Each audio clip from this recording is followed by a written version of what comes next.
Tratado de Metapsíquica, obra do Prêmio Nobel de Medicina Charles Richet. Parte 8. Se insisto no caso de Hermans du Fox, é porque ele se aplica exatamente a todos os casos de escrita automática invocados na identificação das pessoas falecidas.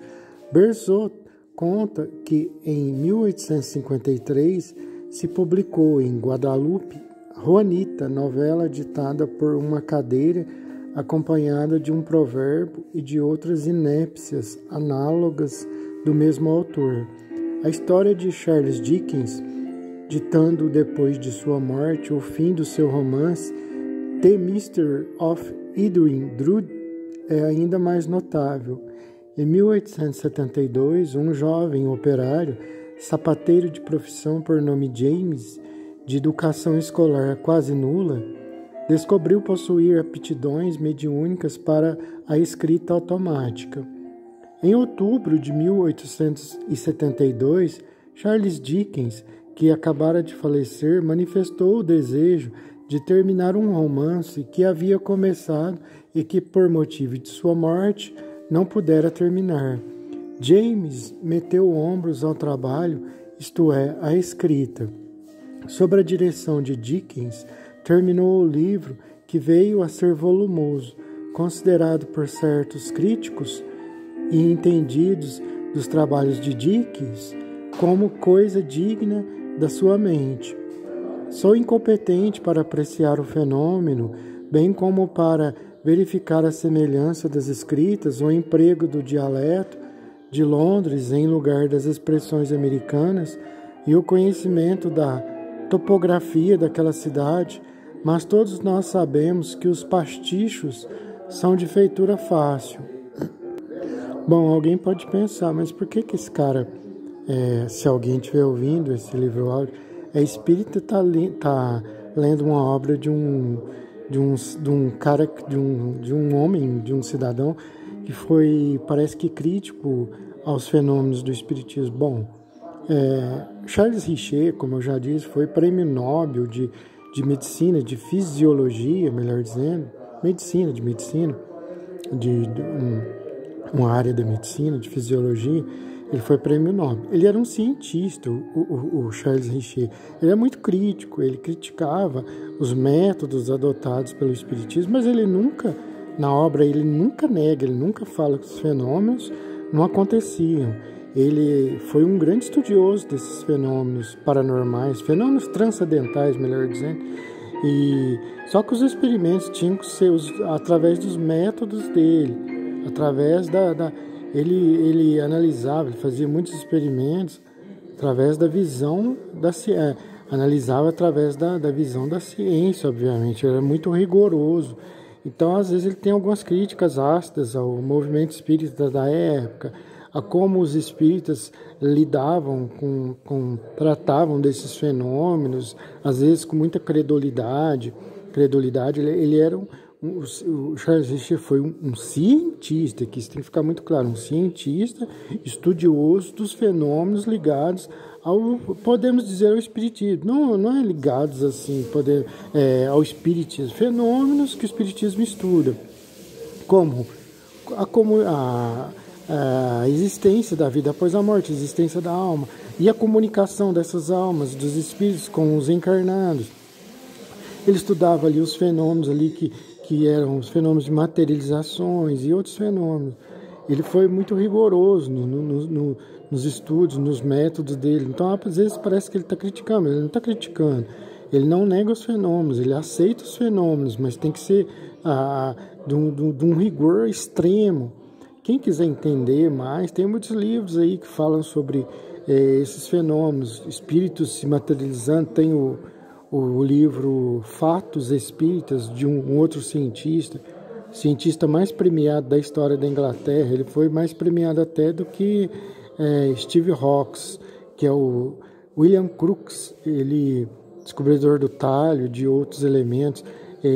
William Crookes foi o cientista mais premiado da história da Inglaterra, simplesmente mais premiado do que Steve Hawking, que é aquele que ficava na cadeira de roda, o astrofísico. foi premiadíssimo no mundo inteiro, mas o Crookes foi mais premiado do que esse cientista. E o Crookes tem um livro belíssimo. Não é que ele foi um estudioso dos fenômenos de materialização de espíritos, principalmente esses fenômenos, o William Crookes. Leia, se alguém tiver, leia esse livro, Fatos Espíritas. É um livro fantástico, até um livro fino, um pouco mais de 100 páginas, mas que comprova como que a realidade, né, como é a realidade da vida no além, que os espíritos se materializavam. Foi um cientista seríssimo, William Crookes. Fatos Espíritas. Mas voltando à obra aqui. Sou incompetente para apreciar o fenômeno, bem como para verificar a semelhança das escritas ou emprego do dialeto de Londres em lugar das expressões americanas e o conhecimento da topografia daquela cidade, mas todos nós sabemos que os pastichos são de feitura fácil.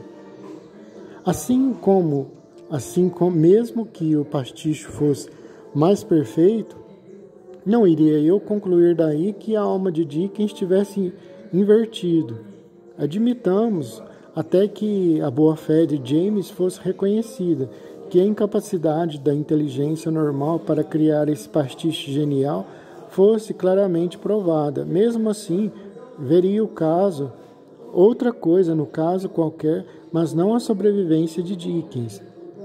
Qualquer suposições quaisquer parece serem preferíveis à admissão dessa hipótese, ingênua e simples, mas terrivelmente verossímil e para mim inadmissível, isto é, que Charles Dickens tenha voltado do outro mundo para mover os músculos braquiais de James.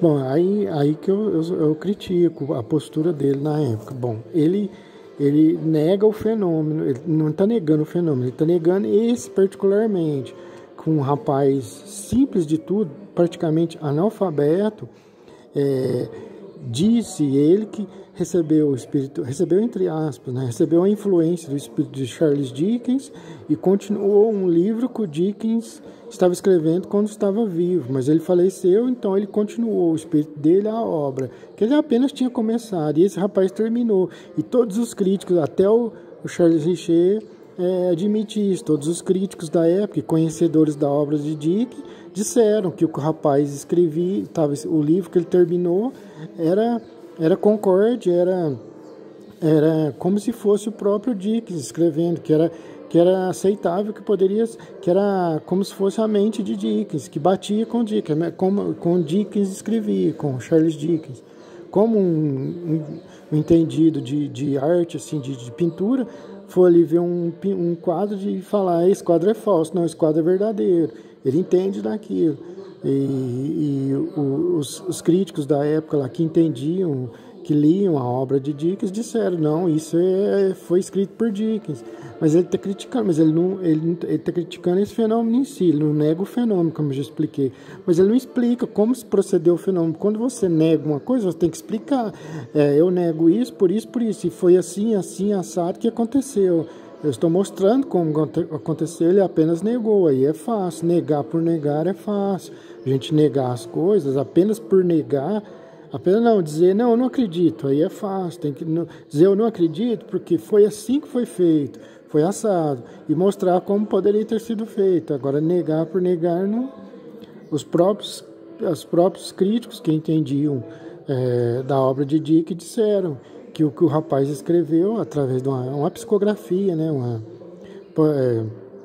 ou pode ser psicofonia, que a pessoa vai falando e grava, mas ou psicografia, dessa forma, que o espírito passa a mensagem, tal. Aí eles disseram que não, isso é condizente com o Dickens escrevia. Aí o Richer tá negando esse caso, mas ele tinha que explicar, né? Porque que não poderia ser o Dickens. Negar por negar não explica a situação, fica só a negação. A linguagem marciana, criada pelo formidável gênio de Ellen Smith, indica aquilo de que é capaz o inconsciente. Ninguém pode razoavelmente supor que o tal idioma tenha qualquer cunho de realidade, isto é, que os habitantes de Marte, se é que eles existem, falem a linguagem extravagantemente derivada do francês. Flournoy mostrou no seu incomparável livro quais eram os mecanismos mentais que procederam à criação de uma nova língua. A linguagem marciana de Ellen Smith faz supor que a linguagem sânscrita, falada por ela, traz em si a mesma inspiração inconsciente.